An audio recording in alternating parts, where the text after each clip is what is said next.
Hello అండి అందరికీ. అందరూ ఎలా ఉన్నారు? ఒక అమ్మాయి అయితే 4 బ్లౌజెస్ ఇచ్చిందండి స్టిచ్ చేయమని చెప్పి. 4 బ్లౌజెస్ కూడా స్టిచ్ చేసేసాను. అన్నిటికి కూడా బ్యాక్ థ్రెడ్ అయితే పెట్టమందనమాట.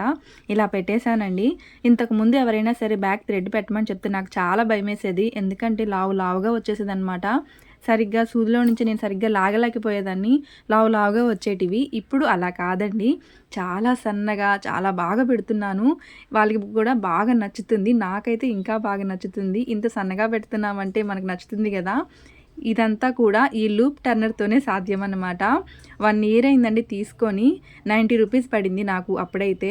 చూసారా? ఇది ఉంటే ఎవ్వరికైనా సరే చాలా బాగా మనం సన్నగా పెట్టొచ్చనమాట. ఇప్పుడు కొత్తగా టైలరింగ్ నేర్చుకుంటున్న వాళ్ళకైతే చాలా బాగా యూజ్ అవుతుంది. చూసారా? ఎంత సన్నగా ఎంత బాగా పెట్టానో. నాకైతే చాలా బాగా నచ్చేస్తుందండి. ఇంత సన్నగా పెట్టగలుగుతున్నానంటే నేను. మీకెవరికైనా సరే ఇలాంటివి కావాలంటే ఖచ్చితంగా తీసుకోండి. మీకు చాలా బాగా యూజ్ అవుతుంది. ఈ వీడియో మీకు నచ్చినట్లయితే ప్లీజ్ లైక్ చేసి సబ్స్క్రైబ్ చేయండి. Bye friends.